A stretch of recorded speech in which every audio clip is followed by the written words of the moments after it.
So hello बच्चा gang, क्या हाल चाल। एक नंबर सर। और आपके सामने हाजिर है आपके गब्बर सर।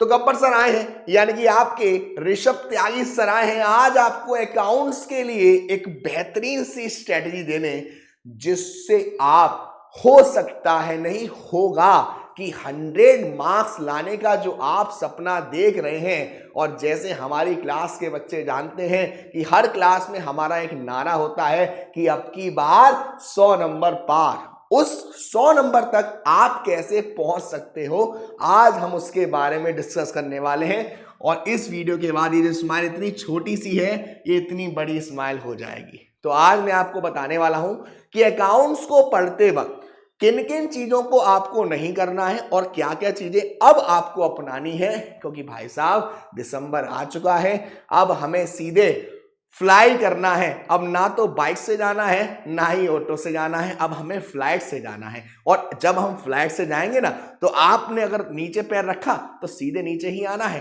तो सबसे पहले आप ध्यान से समझिएगा। देखो, आप इस समय गलती क्या कर रहे होंगे मैं आपको बता दूं। आप कमेंट सेक्शन में मुझे बताना आप क्या कर रहे होंगे।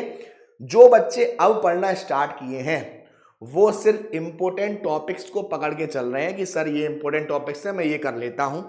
कुछ बच्चे ऐसे होंगे जिनको कुछ नहीं आ रहा है, वो क्या कर रहे हैं, वो जो डाउट वाले चीजें हैं या एक बार में समझ में नहीं आ रही हैं उनको भी छोड़ दिया है। मैं गारंटी दे सकता हूं, जिन टॉपिक्स को आपने छोड़ा हुआ है, जो टॉपिक्स आपको समझ में नहीं आ रहे हैं, वही पेपर में आपको देखने को मिलेंगे, ये ध्यान रखिएगा। तो अकाउंट्स को आपको पढ़ना कैसे है बेटा, सबसे पहले तो मैं आपको यह बता दूं कि किन टॉपिक्स को आपको छोड़ना ही नहीं है। वो एक मूवी थी ना जिसमें डायलॉग था, हाथ नहीं छोड़ना, साथ नहीं छोड़ना। बहुत ही कम आपको देखने को ऐसा मिलेगा जहां पर टीचर टॉपिक्स की गारंटी लेता हो कि भाई साहब ये आएगा पढ़ के जाना। लेकिन मैं कह रहा हूं ये टॉपिक तो आपको देखने को मिलेंगे ही मिलेंगे, इनको करके जरूर जाना। जैसे मैं बात करूं पास्ट एडजस्टमेंट की, मैं बात करूं पास्ट एडजस्टमेंट की, ये फंडामेंटल ऑफ पार्टनरशिप वाला जो चैप्टर है उसके अंदर की बात कर रहा हूं। मैं बात करूं profit and loss appropriation missing value वाले क्वेश्चंस की, मैं बात करूं गारंटी वाले क्वेश्चन की जिसमें लॉस हो रहा हो, मैं बात करूं वेटेड एवरेज प्रॉफिट मेथड की, मैं बात करूं WCR IFR निकालने वाले क्वेश्चंस की, मैं बात करूं हिडन गुडविल की, मैं बात करूं डिसोल्यूशन में एंट्रीज वाले क्वेश्चंस की, मैं बात करूं एडमिशन में फुल फ्लेज वाले क्वेश्चंस की, रिटायरमेंट में फुल फ्लेज वाले क्वेश्चन की, एग्जीक्यूटिव अकाउंट वाले क्वेश्चन की, शेयर्स में एक फुल फ्लेज क्वेश्चन की जिसमें ओवर सब्सक्रिप्शन हो, कॉल्स इन एरियर भी हो, फॉरफिटेड भी किया हो, रीशूड भी किया हो। मैं बात करूं डिबेंचर्स के वो 6 स्पेशल केस, इतने पर इशू इतने पर रिडीम जिसमें लॉस आ जाता है। मैं बात करूं कैश फ्लो के एक बड़े क्वेश्चन की जिसमें कम से कम 3 एडजस्टमेंट तो हो। ये क्वेश्चन तो बेटा घोल के पी जाना सुबह शाम, ये तो आपको करने ही करने हैं। पर सर क्या इससे करने से 100 नंबर आएंगे? नहीं बेटा, ये तो आपका स्टार्टर पैक था, ये तो आपको करना ही करना है, इसको तो साइड में कर दो। अब आपको क्या करना है, देखिए आपको सबसे पहले 2 चैप्टर्स का एक प्रोविजन लेके चलना है। प्रोविजन जानते हो ना सर, अगर नहीं करा तो खतरा हो जाएगा।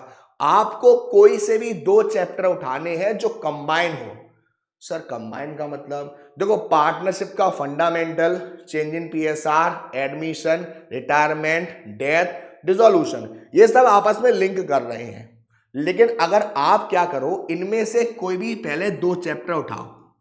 ठीक है सर, उठा लिए 2 चैप्टर।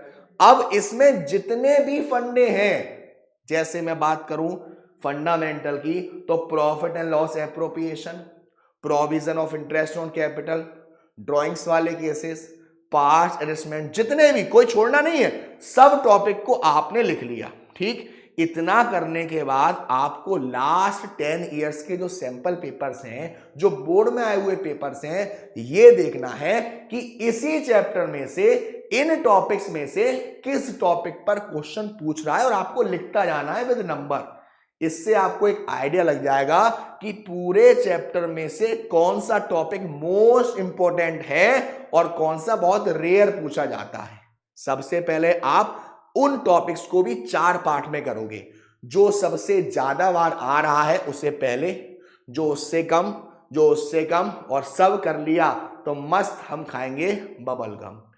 2 चैप्टर्स कंप्लीट होने के बाद इन्हीं 2 चैप्टर में से अब दोबारा से जो आपने क्वेश्चन फाइंड आउट किए थे, कौन से, लास्ट 10 इयर्स के, उनमें से इन दोनों चैप्टर के हर क्वेश्चन, चाहे वो 1 नंबर का हो, 2 नंबर का हो, 3 नंबर का हो, हर क्वेश्चन को सॉल्व करना है।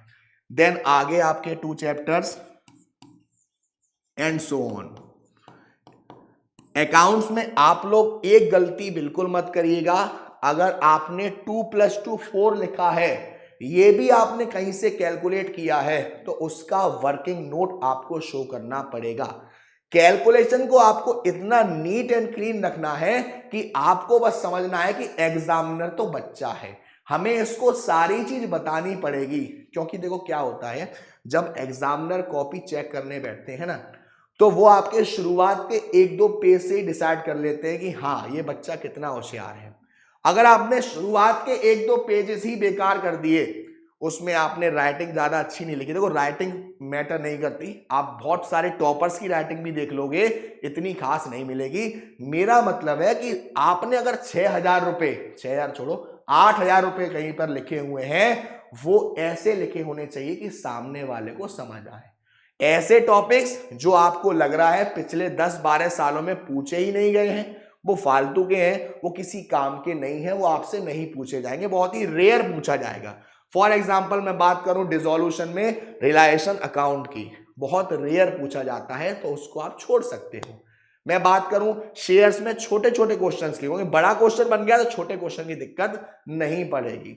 मैं बात करूं हमारे कंपैरेटिव कॉमन साइंस में सिर्फ एक क्वेश्चन करना है, क्योंकि वो चॉइस आती है, तो उन टॉपिक्स को आप छोड़ दो जो आपको लगता है जो आपके काम का नहीं है। अगर आप ऐसी स्ट्रेटेजी को फॉलो करते हो, हर 2-2 चैप्टर्स के साथ आप ऐसे चलते हो, प्लस इसमें आप एक काम और कर सकते हो, मान लेते हैं 2 चैप्टर या विद इन 1 मंथ, यानी कि जो पूरा अकाउंट्स का सिलेबस है वो विद इन 1 मंथ आप कर लोगे। उसके बाद आप अपनी बुक्स को छोड़कर जो भी लास्ट ईयर्स के सैंपल पेपर है उन्हें पूरा सॉल्व करो, ईमानदारी से।